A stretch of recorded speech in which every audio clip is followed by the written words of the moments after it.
You were taught a story that sounds civilized and safe. Be polite, stay agreeable, and life will reward you. Keep your tone soft, keep your edges rounded, stay easy. And if you do that, people will treat you well. That story works in children's books, not adult hierarchies. Because adulthood runs on signals, not intentions. Status is not what you deserve, it is what you project. And reputation is not your character, it is their impression. Look at your world with sober eyes, no fantasy allowed. Who gets chosen when the room turns competitive? The person who keeps apologizing for existing, or the one who leads? Who gets protected when pressure hits and blame starts moving? The person who tries to be liked, or the one who stands firm? Most people confuse politeness with goodness. But polite is often a clean costume for submission. And submission is a scent predators recognize instantly. This is not permission to become rude or cruel. Cruelty is weakness with a sharper mask. This is about removing the habits that leak authority. Small behaviors, repeated daily, shape your social identity. You can be competent and still be treated as disposable. You can be kind and still be treated as replaceable. Because your behavior is teaching others how to price you. Today we cut 7 polite habits out of your life. Not to turn you into a villain, but into a real adult. A person with boundaries, clarity, and a calm backbone. If you remove even 3, your reputation shifts fast. People will not know why, but they will feel it. They will pause before interrupting you. They will think twice before dumping work on you. They will hear weight in your words, not just sound. Now let's begin the surgery with habit 1. Habit 1 is the apology reflex. You say sorry when you are not at fault. Sorry to interrupt, sorry to ask, sorry for the delay. Sorry for needing clarification on your own assignment. Each sorry is a tiny confession of lower rank. It frames your presence as a problem to be forgiven. An apology is valuable when it is deserved. When it is constant, it becomes a cheap currency. And cheap currency buys you no respect. There is a psychological law at work here. People treat repeated submission as a stable identity. Your nervous system tries to avoid friction by self-demotion. It's a survival strategy, not a leadership strategy. It tells others, I am no threat, I will not push back. So they stop taking you seriously without deciding to. They simply feel permission to overlook you. Replace false apologies with clean gratitude. Instead of sorry I'm late, say, thanks for waiting. Instead of sorry to bother you, say, thanks for your time. Instead of sorry for the question, say, quick clarification. You are not softening reality, you are naming it. Save, I'm sorry for real harm, not mild discomfort. Clarity is not aggression, it is adulthood. Habit 2 is the submission smile. You smile when you are being dismissed or disrespected. A tight, anxious grin that betrays your real emotion. It is your body begging the other person to be kind. But socially, it reads as acceptance of the insult. It rewards bad behavior with friendliness and warmth. And it makes you look incongruent, like a person hiding. Incongruence erodes trust faster than a mistake. You do not need rage to stop the smile. Rage is reactive, and reaction gives control away. What you need is a neutral face and steady eye contact. Let your expression match the moment with calm precision. If someone crosses a line, remove the emotional gift. Stop performing comfort for people who offer you none. Hold the silence until they feel the awkwardness of it. That silence is not emptiness, it is pressure. Pressure is what resets a disrespectful dynamic. Here is your first assignment, simple and uncomfortable. For the next 24 hours, stop apologizing to exist.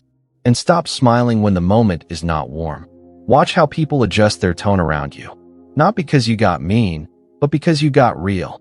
Reputation is built in moments like these, quietly, daily. And we are just getting started. Habit 3 is the oversharing justification. You decline a request, and then you panic. You add a story, then another story, then a confession. You explain your mood, your schedule, your childhood trauma. You think you are being considerate and transparent. But what you are doing is turning a decision into a debate. The more reasons you give, the more doors you open. And people walk through those doors to negotiate your boundary. This habit is not a personality quirk, it is conditioning. Many people grew up where no was punished or ignored, so they learned to argue for basic needs like a lawyer. But adult life does not reward courtroom behavior. High-status people do not plead their case for autonomy. They state a limit and let the world adapt. Over-explaining also signals guilt. It implies you believe you did something wrong. And when you look guilty, other people feel entitled. They push, they probe, they bargain, they pressure. Not because they are evil, but because you invited it. Your explanation is like showing your hand in poker. Once they see your cards, they play you. The fix is what I call the executive no. Give the refusal, then one neutral line, then stop. I can't do that. I'm not available. I have a prior commitment. Then let silence do its job. Silence is where your dignity lives. If they press for more, repeat the same sentence calmly. Repetition without emotion is a boundary with armor. It shows you are not negotiating with anxiety anymore. Habit 4 is the does that make sense trap. You finish speaking, and then you shrink. You hand your authority to the listener like a tip jar. You think you are checking clarity, but you are seeking safety. The subtext is painful if you listen closely. Please tell me I'm not stupid. Please tell me I didn't waste your time. It is assurance-seeking disguised as professionalism. Leaders do not talk like they are unsure of their own mind. A pilot does not end instructions with, does that make sense? A surgeon does not ask, am I explaining this okay? Competence is reassuring, but certainty is calming. When you undercut your certainty, you create unease. People trust a voice that sounds settled inside itself. There is also a hidden insult inside that phrase. It quietly suggests the other person might be slow, so it lowers you and irritates them at the same time. That is why it damages reputation in subtle ways.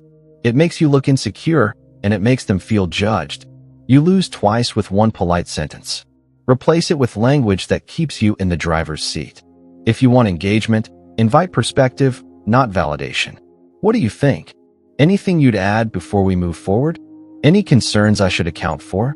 Those questions assume you were clear. They treat the listener as a collaborator, not a rescuer.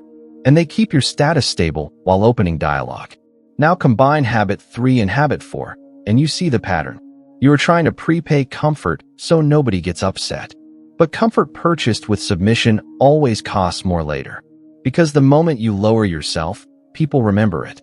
They may be kind in that instant, but the hierarchy updates. And later, when roles are assigned and respect is allocated, your name sits in the easy-to-push column. Here is your second assignment, and it will feel sharp. For the next week, practice one-sentence boundaries. No stories, no confessions, no oversharing to be liked.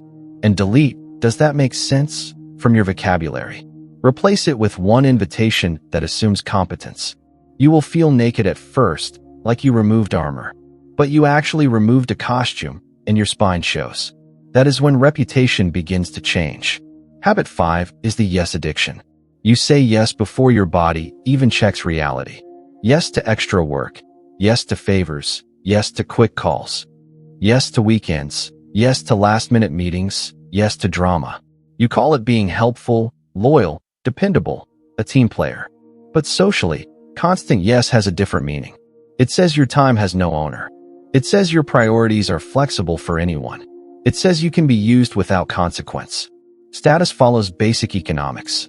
What is unlimited becomes taken for granted. Water keeps you alive, but nobody pays to admire it. Gold is less useful, but it is rare, so it is revered. If you are always available, you become social air. Necessary sometimes, but invisible and replaceable. People do not protect what they can easily access. They consume it. There is also a psychological cost you pay internally. When you say yes while you mean no, you split yourself. Your mouth agrees while your nervous system resents. That inner conflict leaks through your tone and posture. You become passive-aggressive without meaning to.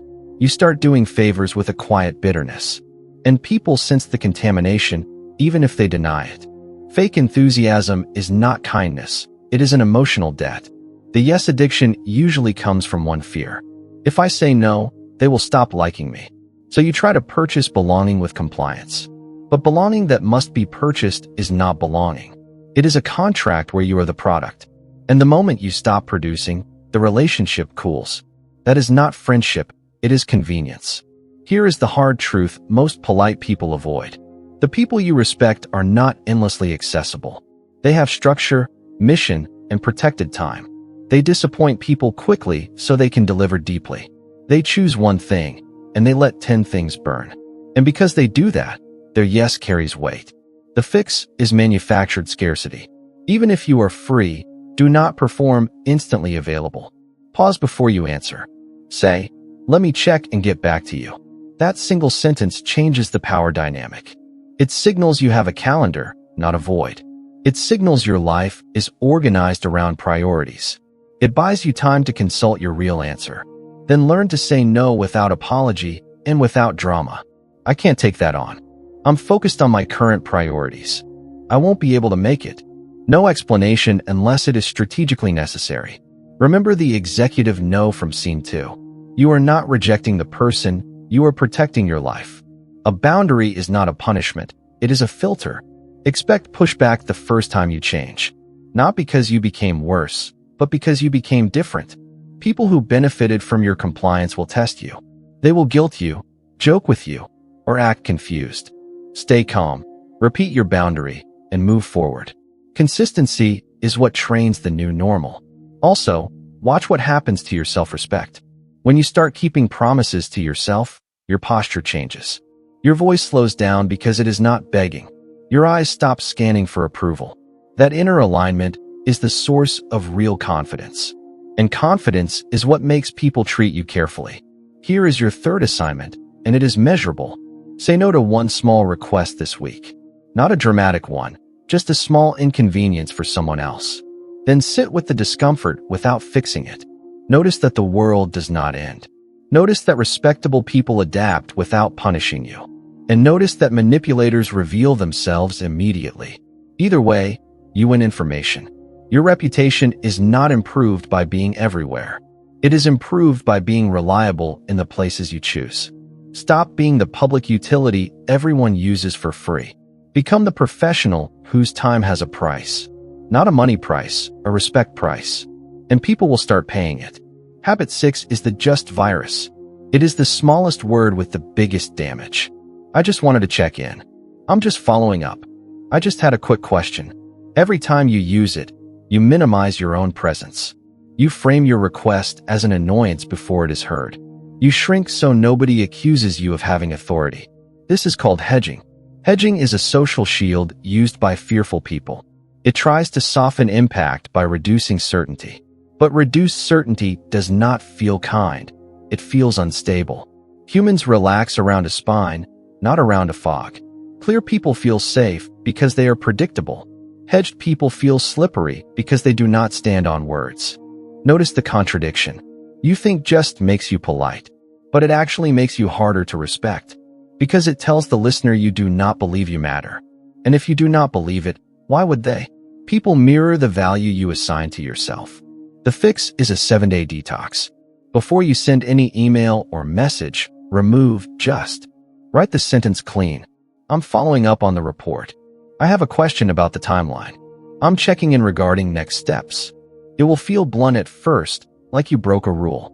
You did not break a rule, you broke a spell. Clarity is not rude, it is efficient. And efficiency is respected in adult environments.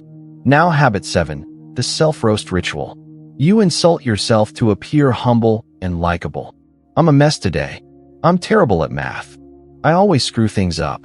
You call it self-deprecation, like it is charm. But socially, it is self-sabotage.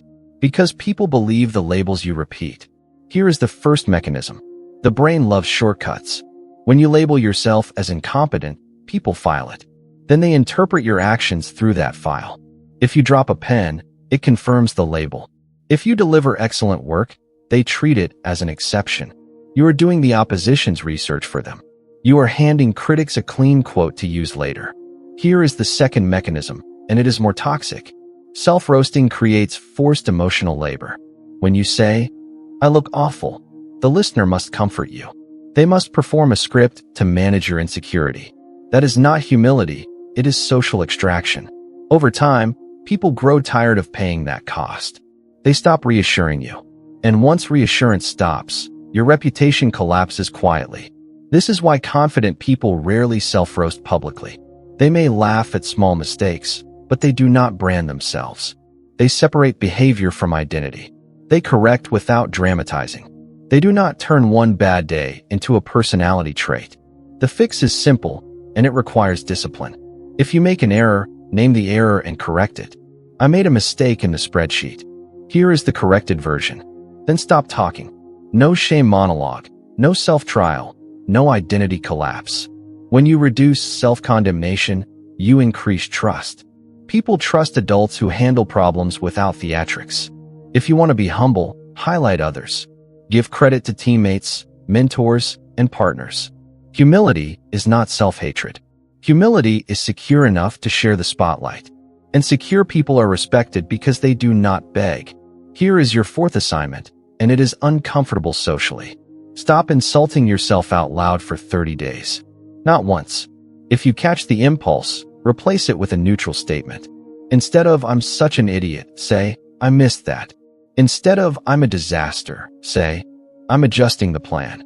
You will feel like you lost your relatable mask. But what you lost was a low-status habit. And what you gain is a calmer presence that others trust. These two habits, just and self-roasting, look harmless. They are not.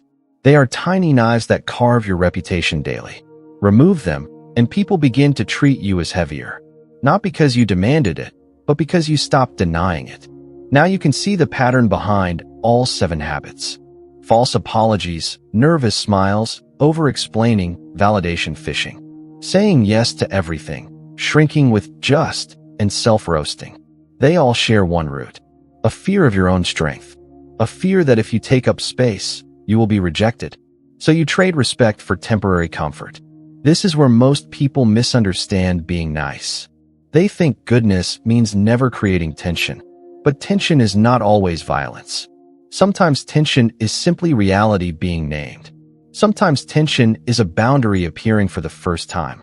And when you remove the tension, you remove your spine. A person without a spine is easy to move. And what is easy to move is not respected. Carl Jung described a concept that explains this deeply. He called it the shadow.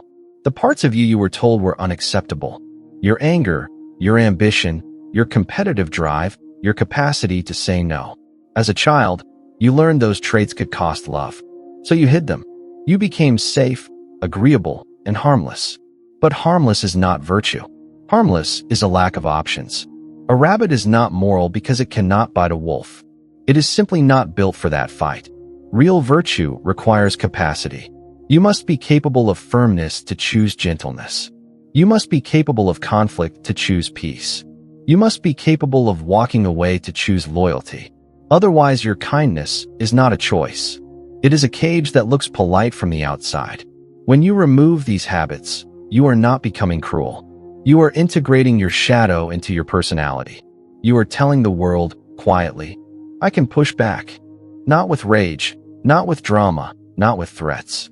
With calm boundaries and coherent signals. That is what mature power looks like. Let's make this practical, because reputation is behavioral. Here is the 5-step reset you can use immediately. Step 1. Pause before you speak. A 1-second pause signals self-control and thought. Step 2. Remove apology language unless you caused harm. Replace it with gratitude or a clean statement. Step 3. Match your face to the moment. No nervous smiles in serious situations. Step 4. Reduce language bloat. 1 sentence, 1 boundary, 1 decision. Step 5. Remove minimizers and self-insults completely. Your words are a marketing campaign for your identity. Then track your behavior like a professional tracks metrics. For 7 days, count how many times you say sorry unnecessarily. Count how many times you add just. Count how many times you over-explain a simple no. The goal is not perfection, it is awareness. Because awareness is where choice begins. Expect emotional resistance when you change. Your body will call clarity rude at first. That is withdrawal from a lifelong addiction to approval. Stay calm and stay consistent. Soon your nervous system learns a new baseline. And when your body stops panicking, your voice deepens naturally. Also, notice who reacts badly to your upgrade. Some people will respect you more immediately. Others will test you with jokes, guilt, or passive aggression. Do not argue with them. Do not explain your growth. Let your consistency be the explanation. People who only liked your compliance were never allies. They were customers of your self-abandonment. Here is the final reality. Reputation is not built by being liked. It is built by being coherent. When your words, face, and boundaries match, you feel trustworthy. Trustworthy people are listened to. Listened to people are respected. Respected people do not need to beg. So choose one habit today and remove it. Not all 7, just one. Maybe it is the apology reflex. Maybe it is the yes addiction. Start small, but start immediately. Because every day you keep these habits, you rehearse weakness. And the world has a perfect memory for rehearsed behavior. If this hit a nerve, that is a good sign. It means you can finally see the leaks. And once you can see them, you can seal them. If you want more scripts like this, like the video. Subscribe for the next lessons on status and psychology. And watch another video on this channel right now. Because repetition is how you turn insight into power.